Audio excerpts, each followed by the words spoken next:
நாம் கர்த்தருடைய வார்த்தையை கேட்கலாம். திருப்பிக் கொள்வோம்.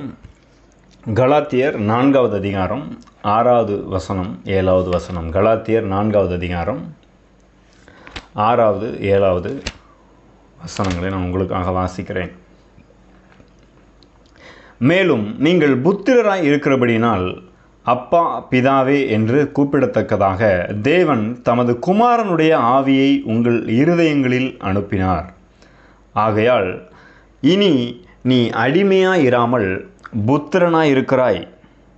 நீ புத்திரனே ஆனால் கிறிஸ்து மூலமாய் தேவனுடைய சுதந்திரனுமாய் இருக்கிறாய். பாருங்க, பவுல் இந்த வசனத்திலே நாம் எப்படிப்பட்டவர்களாய் இருக்கிறோம் என்பதை குறித்து ஒரு விளக்கத்தை கொடுக்குறாரு. என்ன சொல்கிறாரு? நீங்கள் புத்திரராய் இருக்கிறீர்கள், அதாவது தேவனுடைய சொந்த குமாரர்களாய் பிள்ளைகளாய் இருக்கிறீர்கள் என்று சொல்கிறார். அதைத்தான் நம்ம பாடணும் இல்லையா? நமக்காக அவர் ஏன் சிங்காசனத்தை விட்டு இறங்கி வந்தார்? ஏன் நம் தாழ்வில் கிடந்த நம்ம ஏன் அன்பு கூர்ந்தார்? நம்ம அவருடைய சொந்த பிள்ளைகளாக, குமாரர்களாக, ராஜாக்களாக மாற்றும்படியாகத்தான் இறங்கி வந்தார்.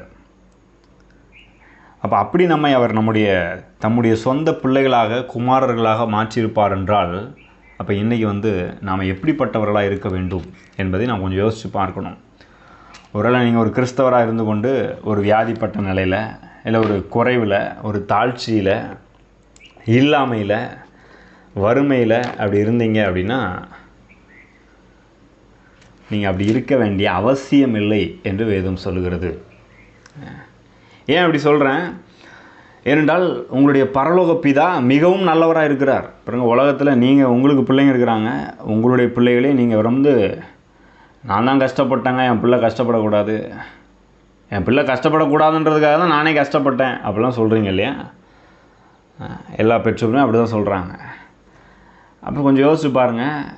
தம்முடைய சொந்த குமாரனை அனுப்பி நமக்காக அவ்வளோ பாடுகளையும் பட்டு மரிக்க செய்து அடக்கம் செய்து மறுபடியும் அவரை மரித்தோரிலிருந்து உயிரோடு எழும்பச் செய்தார் என்றால், இதெல்லாம் எதற்காக நினைக்கிறீங்க? நம்ம எல்லாரையும் அவருடைய சொந்த பிள்ளைகளாக ஆக்கும்படியாக ஏற்கனவே ஆக்கிட்டார். நீங்கள் இயேசுவை ஏற்றுக்கொண்டிருந்தீங்கன்னா நீங்கள் தேவனுடைய சொந்த பிள்ளைகளாக இருக்கிறீர்கள். அப்போ நீங்கள் மட்டும் இப்படியே பிரச்சனையிலையும் கஷ்டத்துலேயும் வேதனையிலையும் இருக்கணும்னு அவர் விரும்புவாரா? இயேசு சொல்கிறாரு, பொல்லாதவர்களாகி நீங்களே உங்கள் பிள்ளைகளுக்கு நல்ல ஈவுகளை கொடுக்க அறிந்திருக்கும் போது பரலோகத்தில் இருக்கிற பிதா அதிக நன்மையான ஈவுகளை கொடுப்பது அதிக நிச்சயம் அல்லவா என்று சொல்லுகிறார். அப்போ கொஞ்சம் யோசிச்சு பார்க்கணும். தேவனை குறித்த நம்முடைய பார்வை மாற வேண்டும், நம்மை குறித்த நம்முடைய பார்வையும் மாற வேண்டும். பாருங்கள், அனுதினமும் இப்படிப்பட்ட வார்த்தைகள் தான் நம்முடைய காதில் தொனிக்க வேண்டும். நாம் யார்? தேவன் யார்? அவர் நமக்கு தகப்பனாக இருக்கிறார், நாம் அவருடைய சொந்த பிள்ளைகளாக இருக்கிறோம் அப்படின்றத கொஞ்சம் யோசித்து பார்க்கணும். அப்போ ஒருவேளை நீங்கள் இன்றைக்கி குறைவிலையும் தாழ்ச்சியிலையும் பிரச்சனையிலையும் இருந்துக்கிட்டே இருக்கீங்க அப்படின்னா, நீங்கள் அப்படி இருக்க வேண்டிய அவசியம் இல்லை. ஆனால் இப்படி இருக்கும்போதெல்லாம் என்ன ஒரு காரியம், என்ன ஒரு கேள்வி நமக்கு வருது? நீங்கள் அவருடைய பிள்ளை ஆயிற்ற, ஒருவேளை உங்களுக்கு தேவன் அப்போ உதவி செய்யலையா? தேவன் என்னை கைவிட்டுட்டாரா? இப்படியே தான் இருக்குமா? தேவன் எனக்கு உதவி செய்ய மாட்டாரா? இந்த நிலையிலேருந்து என்னை உயர்த்த மாட்டாரா? அப்படின்ற ஒரு கேள்வி அநேக கிறிஸ்தவர்கள் உள்ளத்தில் அப்படியே ஒரு சூறாவளி காற்று மாதிரி அடிச்சிட்டு இருக்குது. பாருங்கள், நிறைய பேர் பல வருஷமாக சர்ச்சுக்கு போகிறவங்க, ஊழியம் பண்ணுறவங்க, நிறைய பேருக்குள்ளே கேள்வி. அப்போ ஏன் நாங்கள் மட்டும் இப்படி இருக்கிறோம்? ஏன் இப்படியே இருந்துகிட்டு இருக்குது வாழ்க்கை? ஏன் முன்னேறதில்ல? ஏன் இந்த பிரச்சனையிலையும், சிக்கல்கள்லேயும், தரித்திரத்துலேயும், வியாதியிலையும், குறைவுகள்லையும் ஏன் வாழ்ந்துட்டுருக்கணும்? இப்படி வாழ வேண்டிய அவசியம் இல்லையே. அப்புறம் ஏன் இப்படி இருக்கிறோம்? இப்போ தேவன் தான் கைவிட்டுட்டாரா? தேவன் தான் இப்படி வச்சிருக்கிறாரா? அப்படின்ற ஒரு கேள்வி எழுந்து கொண்டே இருக்கிறது. நான் தேவனுடைய பிள்ளை ஆனால் அப்போ எனக்கு ஏன் இதெல்லாம் நடக்கிறது அப்படின்ற ஒரு கேள்வி திரும்ப திரும்ப வரலாம். பாருங்கள், இப்படி ஒரு கேள்வி உங்களுக்கு மட்டும் இல்லை, ஆதியிலிருந்து இப்படிப்பட்ட கேள்விகள் தான் திரும்ப திரும்ப வருகிறது. அந்த விதத்தில் தான் ஒவ்வொரு மனிதர்களும் சோதிக்கப்படுகிறார்கள். குறிப்பாக கிறிஸ்தவர்கள், இயேசுவை ஏற்றுக்கொண்ட தேவனுடைய பிள்ளைகள் சோதிக்கப்படுகிறார்கள். ஆனால் ஒரு விஷயம் நல்லா புரிஞ்சுக்கணும். தேவனுடைய சொந்த குமாரனாகிய இயேசு கிறிஸ்துவும் இந்த பூமியில் இதே விதமாக சோதிக்கப்பட்டார். 2000 வருஷத்துக்கு முன்பாக அவர் மனிதனாக வந்தபோது அவர் ஊழியத்தை ஆரம்பிக்கிறதுக்கு முன்பதாக பிசாசு அவரிடத்துல வந்து கேள்வி கேட்குறான். என்ன கேட்குறான்? நீர் தேவனுடைய குமாரனே ஆனால் அப்படின்னு ஒரு கேள்வி கேட்குறான். நமக்கு என்ன கேள்வி வருது? நாம் இயேசு ஏற்றுக்கிட்டோம், ரட்சிக்கப்பட்டாச்சு, தேவனுடைய பிள்ளைகளானால் ஏன் இந்த மாதிரி பிரச்சனை, ஏன் இந்த மாதிரி வியாதி, ஏன் இந்த மாதிரி குறைவு, ஏன் தாழ்ச்சியில் இருக்கணும், ஏன் கஷ்டத்திலேயே இருக்கணும் அப்படின்ற ஒரு கேள்வி வருது. அதே கேள்வி தான் இயேசுவுக்கும் வந்தது. நீ உண்மையிலே தேவனுடைய குமாரன் ஆனால் இந்த கல்லுகளை அப்பங்களாகும்படி செய்யும், இதை சரி செய்யும், இங்கேருந்து தாழ குதியும், என்னை பணிந்து கொள்ளும் இப்படின்னு ஒரு கேள்வியை முன்வைக்கிறான். என்னன்னா உண்மையிலே தேவனுடைய குமாரன்னா செய்யுங்க அப்படின்னு ஒரு சந்தேகத்தை தூண்டுகிறான். ஏதேன் தோட்டத்தில் இதே தான் நடந்துச்சு. நீங்கள் கடவுளை போல் இல்லை, இதை சாப்பிட்டீங்கன்னா கடவுளை போல் மாறிடுவீங்க அப்படின்ற ஒரு சந்தேகத்தை தூண்டி தேவனுக்கு விரோதமாக காரியங்களை செய்ய வைக்கிறான். இன்றைக்கும் அதே தான் பாருங்கள். நிறைய கிறிஸ்தவர்களுக்குள்ளாக நீ தேவனுடைய பிள்ளையா, ஏன் அப்படி இருக்குது? அப்போ சரி, அப்போ இந்த உலகத்தில் இப்படி தான் வாழணும், ஏதாவது வேறு ஏதாவது பண்ணு, ஏதாவது ஏமாத்து, ஏதாவது அப்படி செய் இப்படி செய் அப்படின்னா தான் இந்த உலகத்தில் பழைக்க முடியும் அப்படின்னு சொல்லி நாம் தேவனுடைய பிள்ளைகள் தானா அப்படின்ற ஒரு கேள்வியை, சந்தேகத்தை, குழப்பத்தை ஏற்படுத்தி விடுவதற்காகத்தான் தினமும் நம்முடைய மைண்டில் இப்படிப்பட்ட கேள்விகள் சூறாவளி போல் வீசிக்கொண்டே இருக்குது. நான் சர்ச்சுக்கு ஒழுங்காக போகிறேங்க, ஊழியம் பண்ணுறேங்க, எல்லாம் செய்கிறேன், பைபிள் படிக்கிறேன், ஜெபம் பண்ணுறேன், ஆனாலும் ஏன் அப்படி இருக்குது அப்படின்னு கேட்டிங்கன்னா ஒரே ஒரு காரணம்தான். உங்களுக்குள்ள கலாத்தியர் 4 வாசனம் இல்லையா, அவர் தம்முடைய தேவன் தமது குமாரனுடைய ஆவியை உங்கள் இருதயங்களில் அனுப்பினார். எதுக்கு அனுப்பினார்? அவரை நீங்கள் அப்பா பிதாவே என்று கூப்பிட பண்ணும்படியாக. ஏன்னா நீங்கள் தேவனுடைய புத்திரா பிள்ளைகளாக இருக்கிறீங்க. ஆனால் என்ன பிசாசு என்ன பண்ணுறான்? உங்களுக்குள்ளே இருக்கிற அந்த குமாரனின் ஆவியை ஒன்றுமில்லாமல் ஆக்கி போடணும் அப்படின்னு விரும்புகிறான். ஏன் தெரியுமா? நீங்கள் தேவனுடைய குமாரன் என்பதை மெய்யாகவே உண்மையிலே நீங்கள் விசுவாசிச்சிட்டீங்க அப்படின்னா நீங்கள் அதுக்கப்புறம் கிறிஸ்துவின் மூலமாக தேவனுடைய சுதந்திரனாக, அல்லது இப்படி சொல்கிறேன், தேவனுடைய எல்லா சொத்துக்களையும் பெற்று அனுபவிக்கிற ஒரு சுதந்திரவாளியாக வாழ ஆரம்பிச்சிருவீங்க அப்படின்றது அவனுக்கு நல்லா தெரியும். ஆனால் இந்த சந்தேகத்தை கிளப்பி விட்டுட்டா என்ன ஆகுது? ஆமாம், நமக்கு ஒன்றும் இல்லை போல இருக்குது, இப்படியே தான் இருக்கணும் போல இருக்குது அப்படின்னு அந்த நிலையிலேயே பழகிடுவீங்க. அப்புறம் என்ன ஆகும்? பல வருஷங்கள் அப்படியே போயிடும். அப்படியே இருந்து இருந்து இருந்து இருந்து இருந்து இந்த கஷ்டத்துலேயும் தரித்திரத்துலேயும் இந்த பிரச்சனையிலையும் மற்றவங்க மாதிரியே தான் நம்ம வாழ்க்கையும் இருக்கும். இந்த பூமியில் இப்படி தான். ஏன்னா மதத்தில் என்ன சொல்லிட்டாங்க? சொர்க்கத்துக்கு போனால் நல்லா இருக்கலாம். அதே நம்பிக்கையை கிறிஸ்தவத்துலேயும் கொண்டு வந்துட்டாங்க. கிறிஸ்தவ மதமும் என்ன சொல்லுது? பரலோகம் போனால் நல்லா இருக்கலாம், பரலோகத்துக்கு போனதுக்கப்புறம் நம்முடைய வாழ்க்கை மகிமையானதாக இருக்கும் அப்படின்னு சொல்லி நம்ப வச்சுட்டாங்க. ஆனால் பைபிள் அப்படி சொல்லலை. கிறிஸ்தவ மதம், கிறிஸ்தவ சபைகள் ஒருவேளை அப்படி சொல்லியிருக்கலாம், பைபிள் அப்படி சொல்லலை. அந்த மதத்தின் நம்பிக்கை உள்ளே வந்துடுது. அதனால் இந்த பூமியில் கிறிஸ்தவர்கள் கஷ்டப்பட்டு கொண்டே இருக்கிறார்கள். கிறிஸ்துவினுடைய அந்த சுதந்திரத்தை, கிறிஸ்துவை நாம் ஏற்றுக்கொண்டதுனால நமக்கு உண்டாயிருக்கிற அந்த சுதந்திரத்தை, அந்த உரிமையெல்லாம் நாம் அனுபவிக்க முடியாமலே ஒரு சாதாரண ஒரு அற்பத்தனமான வாழ்க்கையை நாம் வாழ்ந்து கொண்டிருக்கிறோம். அதுதான் பிரச்சனை. அப்போ கொஞ்சம் யோசிச்சு பாருங்கள். தேவனுடைய குமாரனாய், அவருடைய சுதந்திரனாய் இயேசு மரித்து பாருங்கள், தேவகுமாரனாய் இருந்தவர் அவர் இறங்கி வந்து உங்களுக்காக மரித்து உங்களுக்கு கொடுத்துருக்கிற எல்லா தேவனுடைய ஆசீர்வாதங்களையும் நீங்கள் சுதந்திரிக்கக்கூடாது அப்படின்றது பிசாசனுடைய தந்திரமான வேலையாக இருக்குது. ஆனால் நீங்கள் என்ன பண்ணணும்? இதன் மத்தியில் இல்லை இல்லை இல்லை இல்லை நான் நீ சொல்கிற பொய்யெல்லாம் ஏற்றுக்க போகிறதில்ல, நான் தேவனுடைய பிள்ளையாக இருக்கிறேன், அவருடைய குமாரனாய் அவருடைய குமாரத்தையாக இருக்கிறேன், நான் அவர் சொல்கிறது தான் நம்ப போகிறேன். பாருங்கள், ஏதேன் தோட்டத்தில் ஏவாள் வந்து இவனால் வஞ்சிக்கப்பட்டு அப்போ இதை சாப்பிட்டா தான் நான் கடவுள் மாதிரி ஆகணும் அப்படின்னு சொல்லிட்டு தவறான விஷயத்தை சூஸ் பண்ணுறா பாருங்கள். அந்த மாதிரி நம்ம போயிடக்கூடாது. நம்ம ஏற்கனவே தேவனுடைய சாயலாக கிறிஸ்துவின் மூலமாய் மாற்றப்பட்டிருக்கிறோம், ரட்சிக்கப்பட்டிருக்கிறோம், மீட்கப்பட்டிருக்கிறோம். ஆகவே இப்பொழுது தேவனுடைய பிள்ளைகளாய் அவருடைய சொத்துக்கு சொந்தக்காரர்களாய் மாறியிருக்கிறோம். இதை விசுவாசித்து இதிலே வாழ பழக வேண்டும். அதில் என்னெல்லாம் இருக்குது? அவர் சொந்த பிள்ளையா, அவருடைய சுதந்திரத்தில், அவருடைய சொத்தில் என்னெல்லாம் இருக்குது? ரட்சிப்பு, சுகம், செழிப்பு, பூரண நல்வாழ்வு, தயவு, தேவனோடு ஒரு நெருக்கமான ஐக்கிய உறவில் வாழக்கூடிய அப்படிப்பட்ட ஒரு வாழ்க்கை. உங்களுடைய ஜெபங்களுக்கெல்லாம் பதில்கள். நீங்கள் இயேசுவின் நாமத்தில் கேட்கிறதையெல்லாம் எவைகளை கேட்டுக்கொள்வீர்களோ அவைகளை பெற்றுக்கொள்வீர்கள். இப்படிப்பட்ட அநேக நன்மைகளை உள்ளடக்கி இருக்கிறது இந்த சுதந்திரத்தில், இந்த சொத்தில். அப்போ இதெல்லாம் நாம் பெற்று அனுபவிக்க வேண்டும். அதற்காக தான் இயேசு அவர் மரித்தோரிலிருந்து உயிரோடு எழுப்பியதன் மூலமாக நமக்கு கொடுத்துருக்கிறார். இயேசுவோடு கூட நம்மளையும் அவரோடு உன்னதத்தில் உட்கார வைத்திருக்கிறாரு. அப்போ இதை கொஞ்சம் யோசித்து பார்க்கணும். இதற்காக அவர் என்னெல்லாம் செஞ்சிருக்கிறாருன்னு யோசித்து பார்க்கணும். அவர் மரித்திருக்கிறார், ரத்தம் சிந்திருக்கிறார், அவ்வளவு பாடுபட்டிருக்கிறார், நமக்காக விலைக்கரையும் கொடுத்துருக்கிறார். இதெல்லாம் சிலுவையில் வேதம் சொல்கிறது 2 கொரிந்தியர் 8:9 நாம் ஐஸ்வர்யவான்கள் ஆகும்படி நம் நிமித்தம் சிலுவையில் அவர் தரித்திரர் ஆனாரே. நமக்காக தரித்திரராகவே ஆகிட்டே இருப்பாருங்க. எல்லாத்தையும் உறிஞ்சி எடுத்துட்டாங்க. அதெல்லாம் எதற்கு? நாம் ஐஸ்வர்யவான்களாக ஆகும்படியாக. அப்போ இந்த வாழ்க்கையில் இன்றைக்கி ஐஸ்வர்யமான இந்த சுதந்திரத்தை, இந்த சொத்துக்களை நம்முடைய வாழ்க்கையில் நடைமுறைப்படுத்தும்படி இன்றைக்கும் மரித்த இயேசு மரித்தே கிடக்கலை, உயிரோடு எழும்பி உன்னதத்திலே உட்கார்ந்துருக்கிறார், நமக்காக பரிந்து பேசி கொண்டிருக்கிறார். நேற்றைய தினத்தில் அதெல்லாம் குறித்து பார்த்தோம்.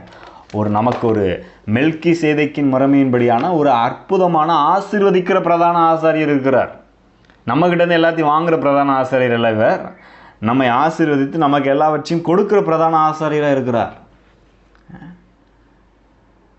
அப்போ இந்த காலை வேளையில் நான் உங்களுக்கு ஞாபகப்படுத்த விரும்புகிறேன். வேத வசனம் சொல்லுகிறது, நீங்கள் தேவனுடைய சுதந்திரர்களாக இருக்கிறீர்கள். ரோமர் 8:17 இப்படியாக சொல்கிறார் பாருங்க. ரோமர் 8:17 நாம் பிள்ளைகளானால் சுதந்திரருமாமே, தேவனுடைய சுதந்திரரும் கிறிஸ்துவுக்கு உடன் சுதந்திரருமாமே.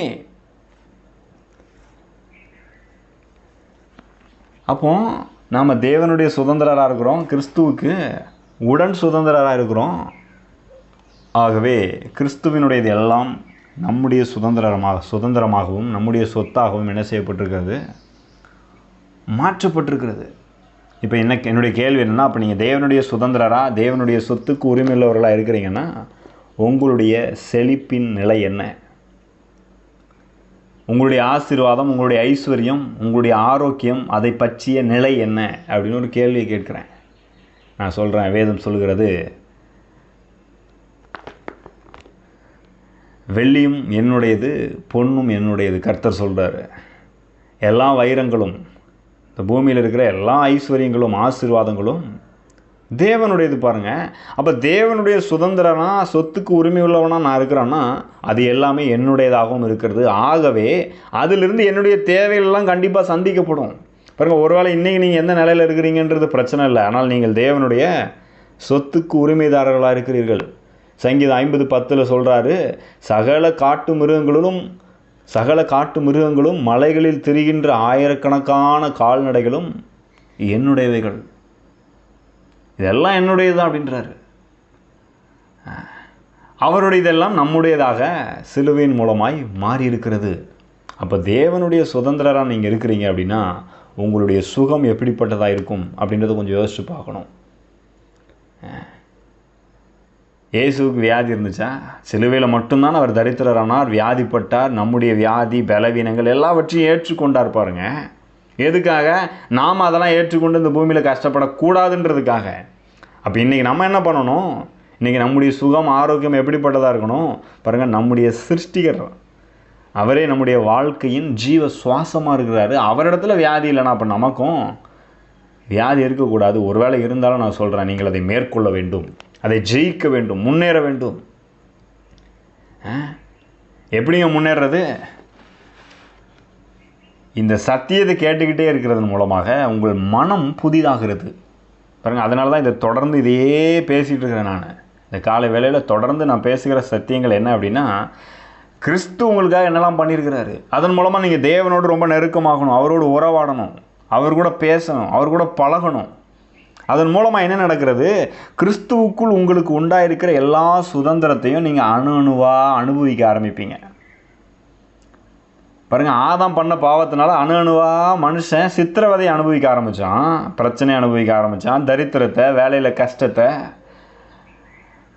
குடும்பத்தில் பிரச்சனை, கணவன் மனைவி உறவுக்குள்ள சிக்கல்கள், சரீரத்தில் வியாதி, சகோதர சகோதரிகளுக்குள்ள சிக்கல்கள், விரோதங்கள், பொறாமைகள், இதெல்லாம் அனுபவிக்க ஆரம்பித்தா அணுவா இல்லையா?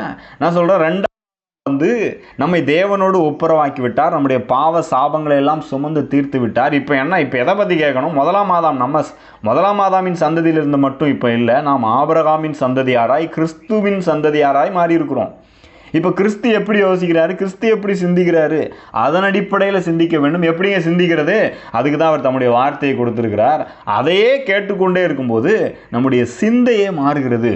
அதான் பவுல் சொல்லுகிறார், எங்களுக்கோ இந்த உலகத்தின் சிந்தை உண்டாயிராமல் எங்களுக்கோ கிறிஸ்துவின் சிந்தை உண்டாயிருக்கிறது. அப்போ இந்த கிறிஸ்துவின் சிந்தையில் பாருங்கள் எல்லாமே இருக்கிறது. ரோமர் 8 சொல்கிறார், ஆவியின் சிந்தையோ ஜீவனும் சமாதானமுமாம். அப்படின்னா என்ன அர்த்தம்? சமாதானம் சொல்லும்போது பாருங்கள், வாழ்க்கையில் ஒன்றும் உடையவில்லை, ஒன்றும் நொறுங்கி போகவில்லை, எல்லாம் நன்றாக இருக்கிறது, எல்லாம் பூரணமாக இருக்கிறது, எல்லாம் ஆரோக்கியமாக இருக்கிறது, எல்லாம் நன்றாக இருக்கிறதுன்னு அர்த்தம். அதான் சமாதானம். அப்போ கிறிஸ்துவின் சிந்தை நமக்கு உண்டாக என்ன ஆகும்? கிறிஸ்துவனுடைய சுதந்திரத்தை நாம் அணுவாய் அனுபவிக்க ஆரம்பிப்போம்.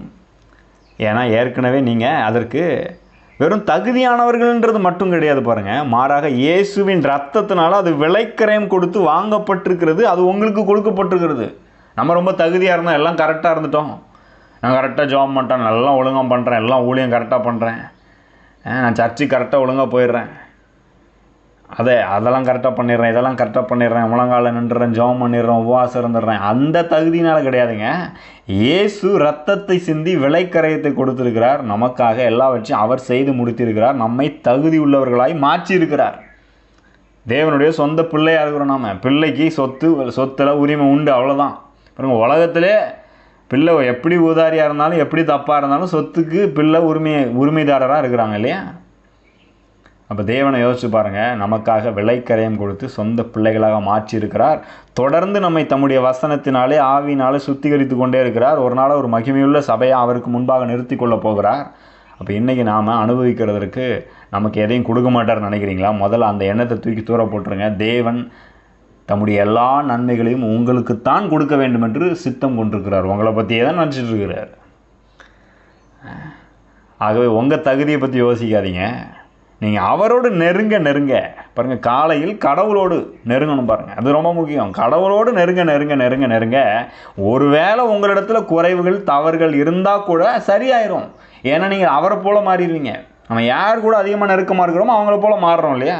நீங்கள் யார் கூட ரொம்ப நேரம் பேசிகிட்டே இருக்கீங்களோ அவங்க பேச்சு உங்ககிட்ட ஒட்டிக்குது இல்லையா? அப்போ நாம் நம்மை உண்டாக்கின நம்முடைய தகப்பனோடு, கடவுளோடு, இயேசுவோடு உறவாட நெருங்க நம்முடைய குணாதிசயமே மாறுது, நம்முடைய எண்ணங்கள் மாறுது, நம்முடைய பேச்சு மாறுது, நம்முடைய சிந்தை மாறுகிறது. அங்கே தான் நம்முடைய வாழ்க்கையினுடைய எல்லா ஆசீர்வாதங்களையும் அனுபவிக்கக்கூடிய ஒரு அற்புதமான சூழல் உண்டாகிறது. ஆகவே நான் சொல்கிறேன், நீங்கள் தேவனுடைய புத்திரராக இருக்கிறீர்கள், கிறிஸ்துவுக்கு உடன் சுதந்திரராக இருக்கிறீர்கள், அவருடைய எல்லா சொத்துக்கும் நீங்கள் தான் சொந்தக்காரர்கள். அவரே தான் அனுபவிக்க போகிறதில்ல, நீங்கள் அனுபவிக்கணுன்றதுக்காக தான் அவர் அவ்வளவு பாடுகளை அனுபவித்திருக்கிறார் என்றால் நான் சொல்லுகிறேன், இதை விசுவாசியுங்கள். உங்கள் வாழ்க்கையில் இந்த நன்மைகளை எல்லாம் பெற்று அனுபவிக்க ஆரம்பிங்க.